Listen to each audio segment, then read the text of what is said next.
just for you. Welcome to my world.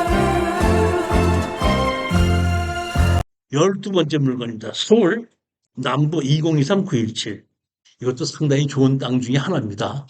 아까 영천도 구분소유죠. 이것도 구분소유입니다. 이거는 앞에 상가가 있는 쪽에 구분소유입니다. 감정 가격이 17억짜리가 7억까지 하락을 한 겁니다. 토지가 173분의 38이죠. 건물은 위치상 1호라고 그랬죠. 1호가 있다는 얘기는 2호, 3호 같은 게 있을 수 있으니까 1호라고 만들어 놨겠죠. 그러니까 1호라는 얘기는 건축물 과정이 없는데 법원에서 그냥 그 토지의 건물 2개 중에서 하나를 판다는 걸로 해서 1호를 만드는 겁니다. 여기 보면 1층, 2층 옥탑에 이렇게 있고 여기 보면 대지는 125-12번지에 뭐에 보면 조병욱 지분의 1인에서 205지 49입니다. 마른 목골이라 그러나 사다리꼴에 있는 땅이 있는데 여기 보시면 이 땅에 건물이 있고 이 땅에 건물이 있습니다. 원래는 땅 건물 주인이 다르니까 이렇게 분할을 하면 맞겠죠.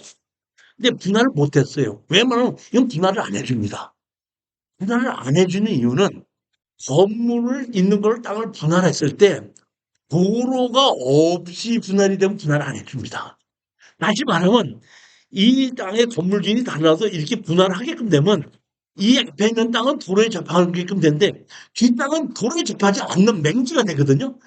이거는 분할을 안 해주기 때문에 어쩔 수 없이 구분소유로 같이 갖고 있는 거예요. 분할을 안 해주는 겁니다.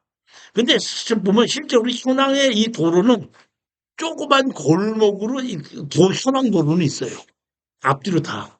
근데 자동차가 못 들어갈 만한 좁은 거기 때문에 제가 보면 여기 집에 사는 사람은 상당히 조금 좀 자동차가 못 들어가게끔 되니까 좀 불편한 거고 여기 대로변 옆에 있으니까 아주 상당히 좋은 겁니다.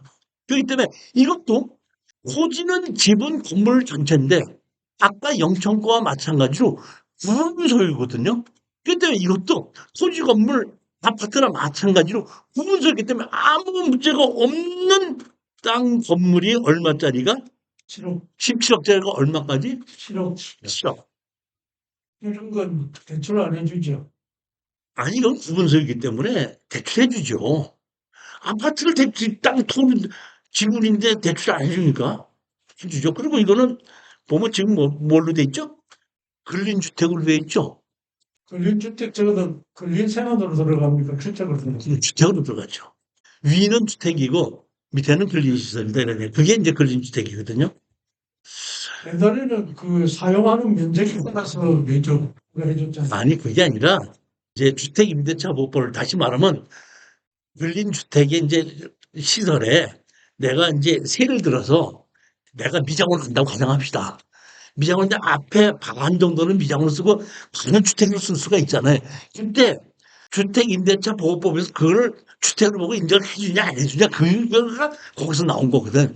그러니까 이런 경우에도 그렇게 근린시설을 쓰고 있어도 일부 사람이 살고 있으면은 그걸 주택으로 인정을 해서 주택임대차 보호법에 의해서 해주겠다. 이제 이런 얘기인데 이건 주택임대차 보호법인데 초창기에 나왔었는데 그 후에 지금 상가임대차 보호법도 나왔잖아요. 그렇기 때문에 지금은 그런 걸 많이 안 따져요.